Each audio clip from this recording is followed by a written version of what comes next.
Do you ever wonder why handling money can feel so complicated and confusing? I mean, it's just math, and let's be honest, pretty simple math. On the surface, it's just spend less than you make. But you don't have to live very long to figure out real world money isn't that simple. Okay, maybe the math is, but if you go deeper than the surface level, there are a lot of things that complicate money. And one of the biggest problems that complicates money is us. Somehow these little pieces of paper, these little numbers on a credit card statement become incredibly emotional. It's like our self-worth and our sense of shame and identity and safety all get wrapped around something as small as money. Why is that? Well, in this video, that's what we want to talk about. What are the attitudes you and I have about money that are leaving our financial lives feeling confusing, complicated, and tiring? And maybe what you wanted out of this video were some quick and easy tips to increase your cash flow and get out of debt. And later in this video, we're actually going to offer you some practical resources to help with every area of your finances. But the first place we have to start is with us. You see, in this video series, what we've been learning is how to not just treat the presenting problems in our lives because they're simply symptoms of a much deeper issue. What we've been learning to do is to go upstream to the source and learn from Jesus how to do every part of our lives and allow his teachings to transform every problem downstream in our lives. Now, believe it or not, for a poor first-century Jewish rabbi, Jesus talked a surprising amount about money and its effects on our lives. And here at Community Christian Anywhere, we believe Jesus is right about everything. And even though life and money can be complicated, confusing, and tiring, Jesus offers us a life that is easy, light, and full of rest. No matter who you are or what you believe about God, we believe this life is available to you because no matter what you think about God, he can't stop thinking about you. He is for you and only has good in mind for your life, and we want to help you find all God has in store for you. Hi, my name is Nathan, and welcome to Community Christian Anywhere.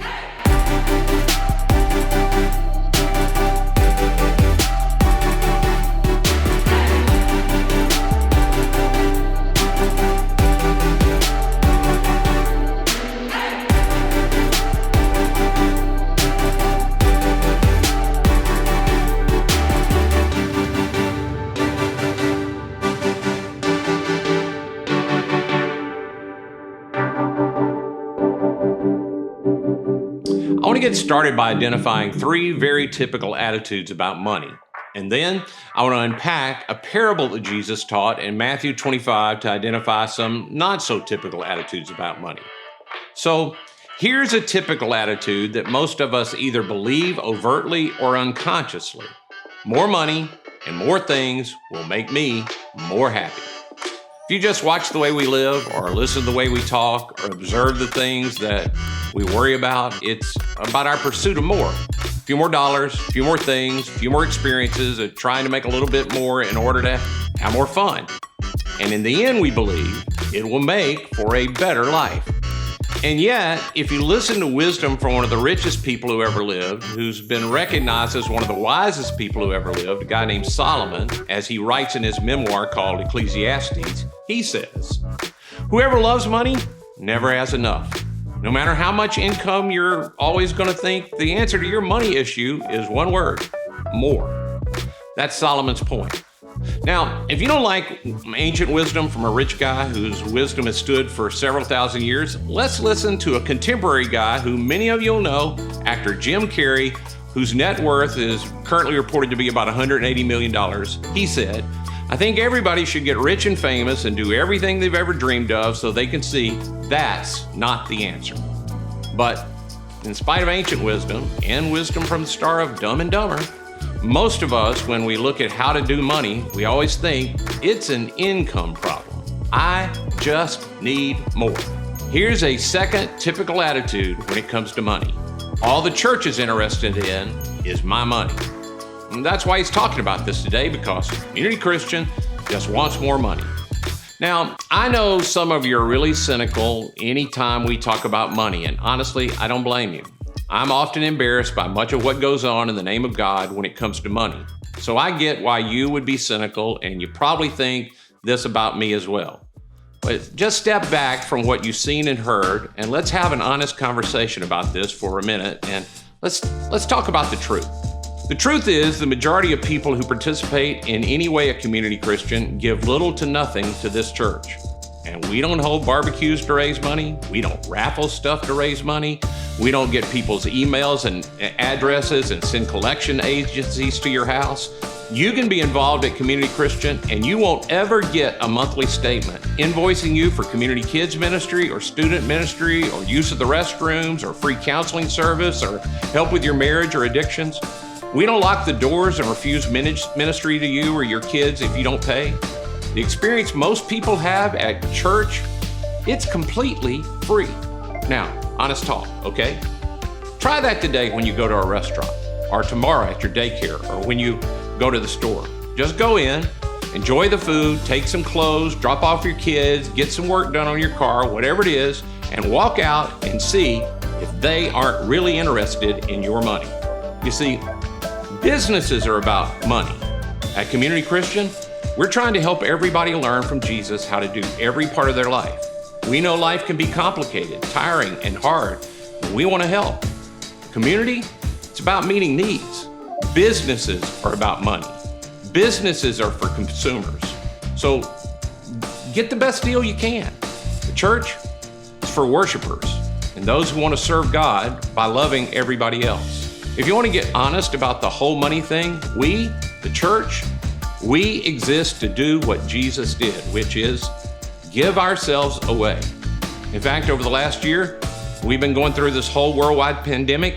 We've given away $250,000 to compassion and kingdom causes, to the broken, to the marginalized, to the hungry, to the forgotten. We're not about money. We're about ministry. In 1999, we had about 17,000 Americans die from overdose or related to alcohol or other drugs. In 2017, we had over 70,000 Americans die from alcohol or other drugs, which is more people than we lost during the Vietnam War. And we consider that a major loss of American lives. This past year in 2020, that number skyrocketed to 93,000 Americans that have lost their life to alcohol or other drugs. In Coweta County alone, during COVID, alcohol sales increased 60%. And our overdose rates here in Coweta County have increased upward of 20% in the last 12 months. So there's a sense of urgency, right?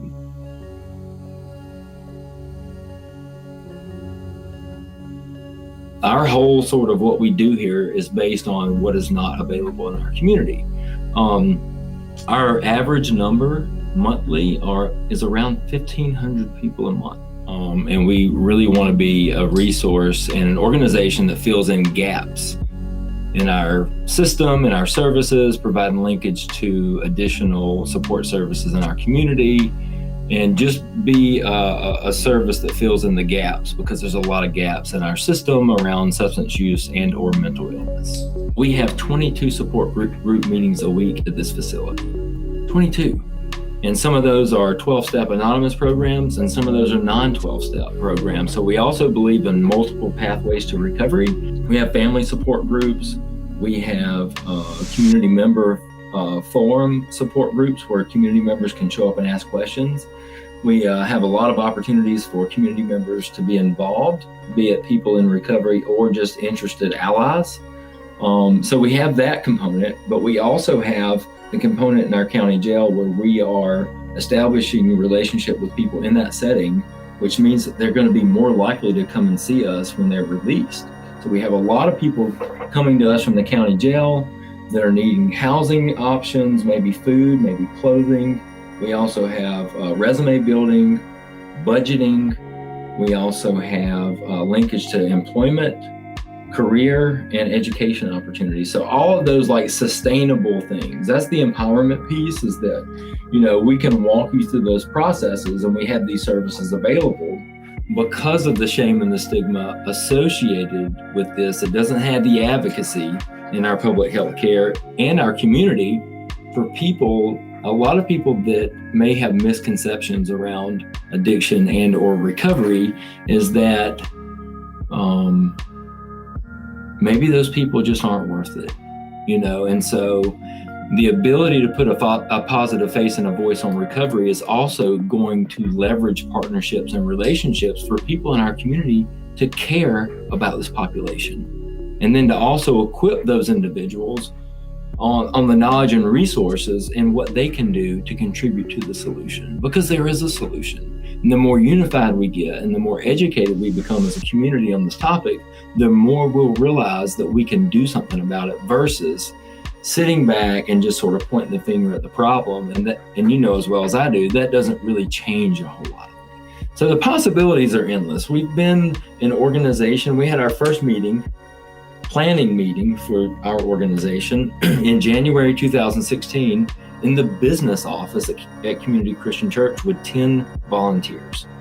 And it has grown into something that we never thought would happen.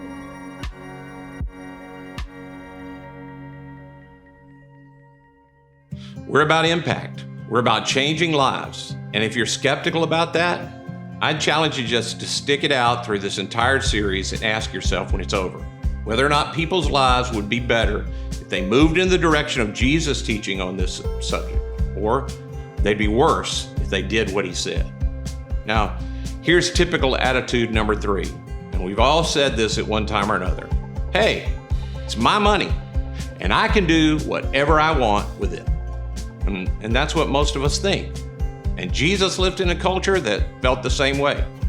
But in Matthew 25, he tells a story to explain how we should view our stuff, our money, and our lives. He teaches that there's a kingdom attitude that we must possess if we're ever going to have any kind of financial freedom. So he's teaching about life and what it's like in the kingdom of God, in the kingdom of heaven. And Jesus says, this is what it's like.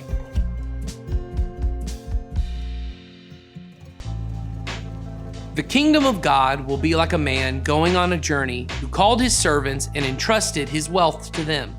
To one he gave 5 bags of gold, to another 2 bags of gold, and to another 1 bag, each according to his ability. And then he went on his journey. And so the story begins with this owner of this large estate taking a long trip, and he entrusted his wealth to them. Notice that. He entrusted his wealth to them. So who owned the wealth? Not a trick question. It was the owner, not the servants. Now, each one of these bags of gold would have been equivalently worth about $30,000 for a bag. So one guy gets like $150,000, another gets $60,000, and another gets $30,000. And the owner says, take care of my stuff while I'm gone. I want you to invest it. I want you to try and get a return on it. I'm entrusting my wealth to you. Now, in this parable, Jesus is teaching us some kingdom attitudes about wealth that push against our conventional attitudes about money and stuff. Here's the number 1. I am not the owner. Another way to get at it directly is to say, it's not my money. I'm just a manager of God's money. I believe that principle is pretty clear, not only in this parable, but throughout Jesus' teachings. But we not only have our culture at work against this idea, we have our own minds and souls that battle this, and we have an enemy that encourages us to oppose it. In fact, you can see our opposition to this really early in life. What is one word that no parent has ever taught a child, but every child learns really early? If you know it, say it out loud with me. It's mine. That's mine. It's my toy, my room, my food, my stuff.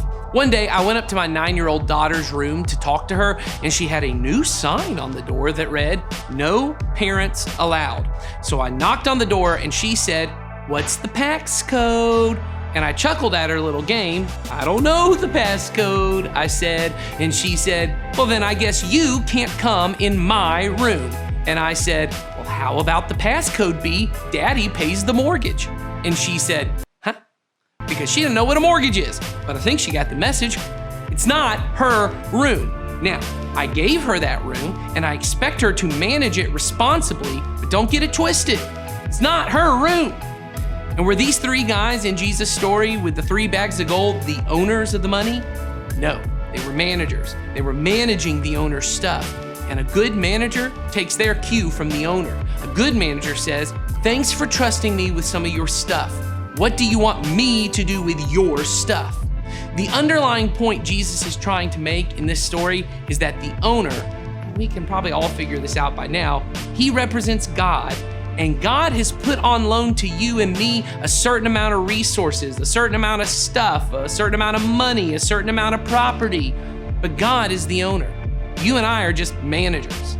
Now, I know this sounds crazy. It's not a typical attitude, because if you walked up to the average person and you asked them who owns everything in your bank account, they looked at you pretty stupid and say, duh, of course, me. But all through the Bible, just the opposite is true. For instance, Psalm 24 verse 1 says, "The earth is the Lord's and everything in it." And some of you were thinking, well, that's a nice verse, but come on, I'm doing the work. So sure, that's a great flowery concept that God owns it all and I'm just the manager, but I'm the one earning. I'm the one making it happen. So I think I should be able to do whatever I want with it. It's almost like God knew we would think that, because in another section of the scriptures, he says, if you start thinking to yourselves, I did this all by myself, I'm rich, it's all mine, well, think again. Remember that God, your God, gave you the strength to produce all this wealth. Here's what God would tell every one of us, and I know it's not normal, so you have to let it sink in. The brain you have that gives you the skills you have and the strength you have to earn any of the money you have, that all came from God. The moment you think it's yours and it came from you and you control it, or even worse, you say, that's mine, you're wrong. And then God says, fine, to your mind. Let's see how well you do without what I have provided you. So I know this may feel silly, but sometimes we have to do stuff to combat the ideas that we so easily believe that are just wrong. So I'm gonna ask you to say something with me here. Here it is, get ready. I was born buck naked. I know, but understand, I'm from Mississippi. All right, say it with me. I was born buck naked. Doesn't that feel good to say a little bit? I will die empty-handed. In between, I manage God's stuff. Now that's the truth about money, about stuff, about bodies, about our kids. I was born buck naked. I'll die empty-handed. In between, I manage God's stuff. When you let that idea get in your life, really get in your life, you realize that every money decision is really a spiritual decision, because we're just managers of somebody else's stuff. Now here's a second very kingdom attitude. I am responsible to advance the owner's goals, not my own. Back to Jesus' story. Once the owner left, what would these managers do with the bags of gold that were entrusted to them? Well, Jesus says, verse 16, the man who had received 5 bags of gold went at once and put the money to work, and he gained 5 bags more. So also the one with 2 bags of gold, he gained 2 more. But the man who had received 1 bag went off and dug a hole in the ground, and he hid his master's money. So the first 2, they stepped up and they accepted the challenge. Put the owner's resources to work to advance the owner's goals. But the third, he just played it safe. He was tight-fisted, and he just dug a hole and he hid the master's money in the ground. What about you? Have you put some of the owner's resources, like that you have in your bank account, in your wallet, in your investments, that you received in inheritance, into play to advance the owner's interest and causes in the world? 41 years ago this past May, Becky and I got married, and from the very beginning, we decided we would not do what was normal with regard to money and stuff. To put it the way one financial guru puts it, we decided we wanted to do what few people do in order to have what few people have financially, which is financial peace.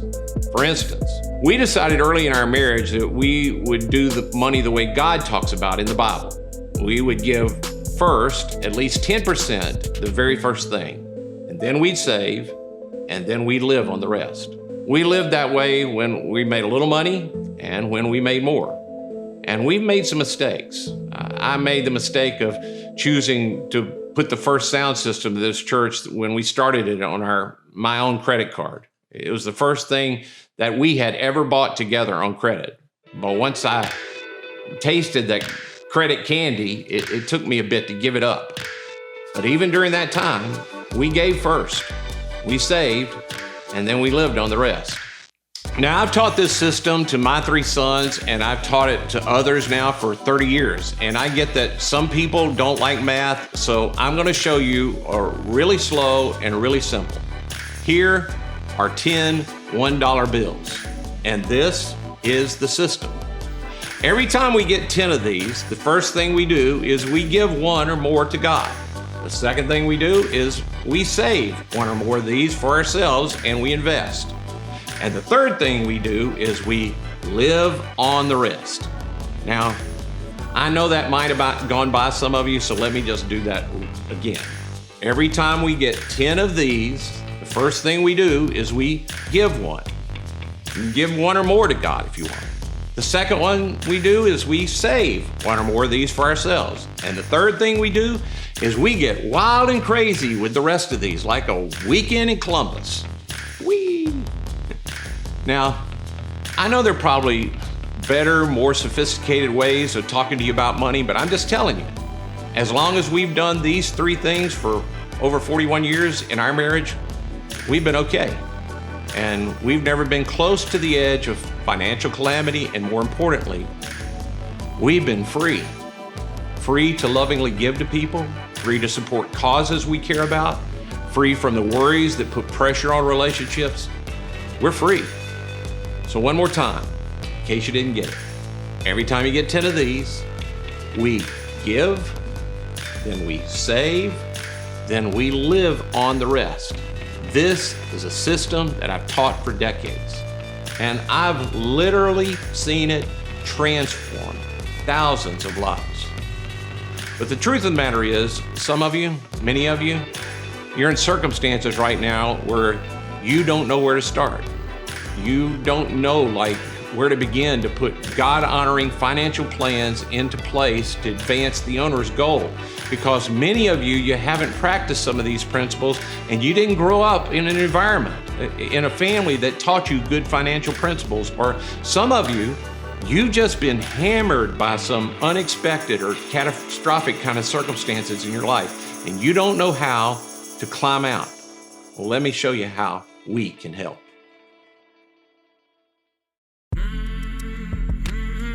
One of the most painful struggles when it comes to money trouble is the amount of shame and isolation that comes along with it. Even though nearly all of us have made bad financial decisions at some point in our lives, it's something we don't talk about a lot. And so we can quickly begin to believe we're the only ones struggling. And we feel immense amounts of shame that we can't seem to just get it right. And shame and isolation, they never lead to positive changes. So here at Community Christian, we want to help you take a step not only towards financial peace and freedom, but also towards freedom from shame and isolation. That's why we're offering a course called Rock Solid Finances. This course will offer incredibly practical steps for you to take to eliminate debt, create a plan for the future, and enter into a shame-free, worry-free life in your finances. And you don't have to do it on your own. If you reach out to us right now by texting money to the number on screen, we will get you paired up with someone who can go through this course with you. Not only will you learn some practical help for your finances, but you'll be able to share your struggles and burdens with someone who can relate. So make sure you reach out to us by texting the word money to the number on screen, and we'll help you take your next step toward freedom from debt and from shame.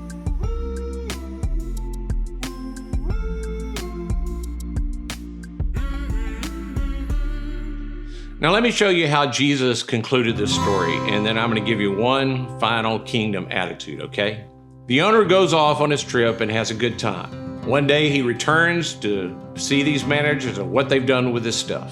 Verse 19, Jesus says, after a long time, the master of those servants returned and settled accounts with them. In other words, there's a day where we're going to have to give an account to God.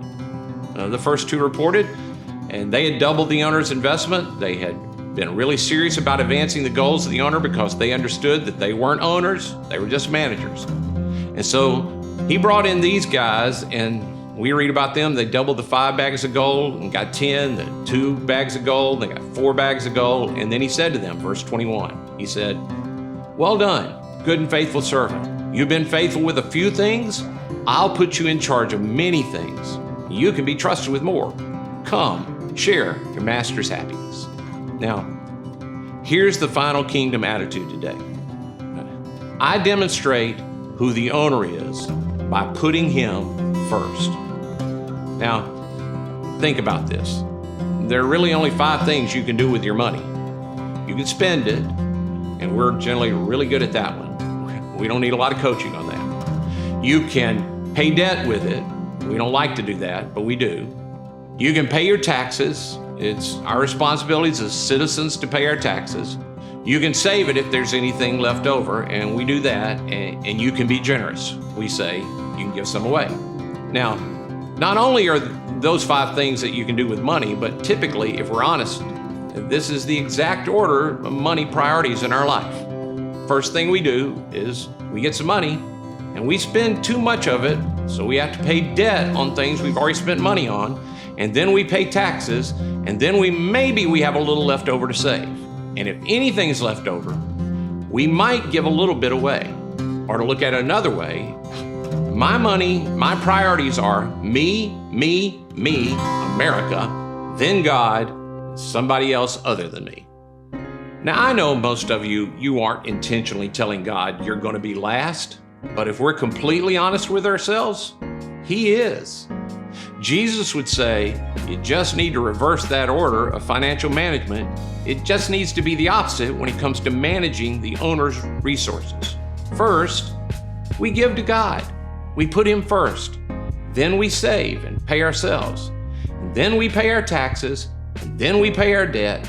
And then we go wild and crazy and spend the rest. That's the owner's priorities.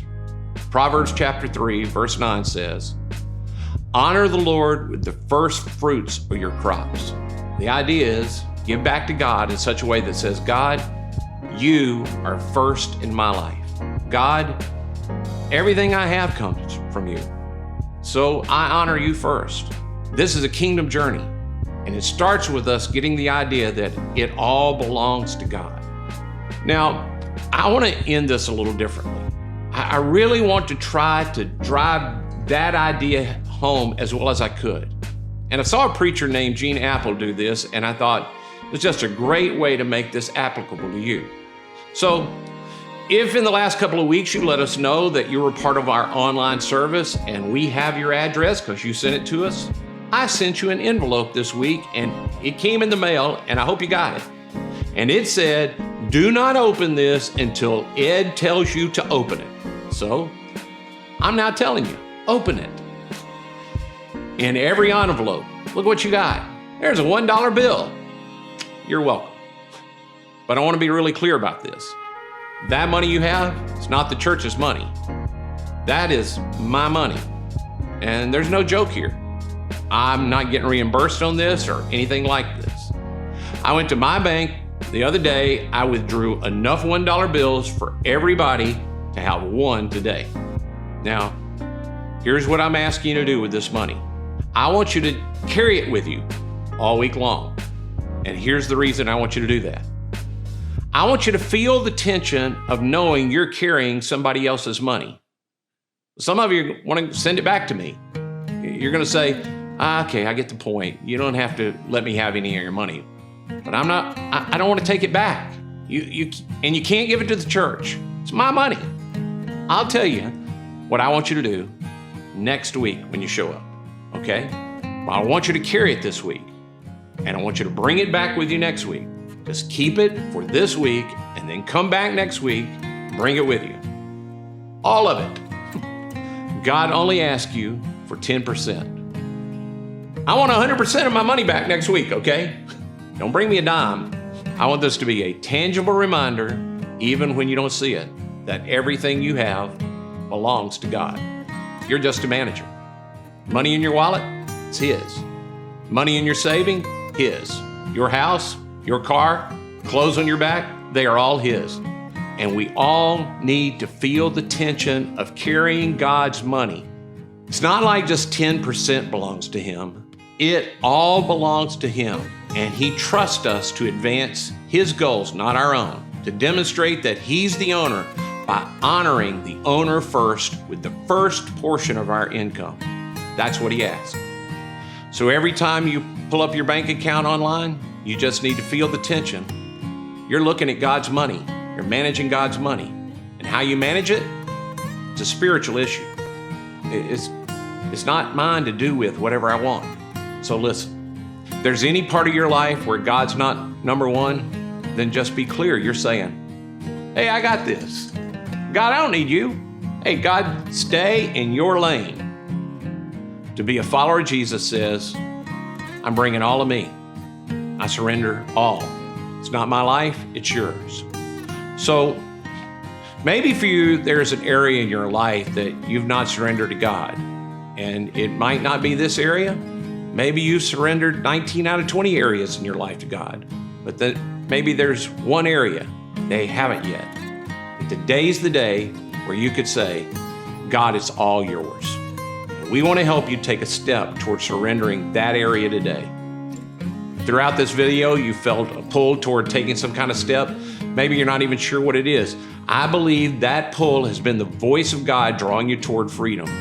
Well, we want to help you take that next step toward the new life and freedom that God has available for you. All you have to do is text the words "next step" to the number on screen, and someone from our team, they'll be in contact with you. Because this video could just be another piece of content you consume, like every other financial help video you've seen before. But for it to be more meaningful than that, it needs to be a doorway into a community you can be committed to. Because the life of freedom that Jesus wants to give you is not one of isolation. It's one where you belong to a new family, where you can learn to thrive in every area of your life. And we want to be that community for you. So simply text "next steps" to the number you see on screen and take a step today. But no matter what you choose to do, I hope you leave knowing, no matter who you are and what mistakes you made with money or in life, I believe God is for you. Because no matter what you think about God, He can't stop thinking about you.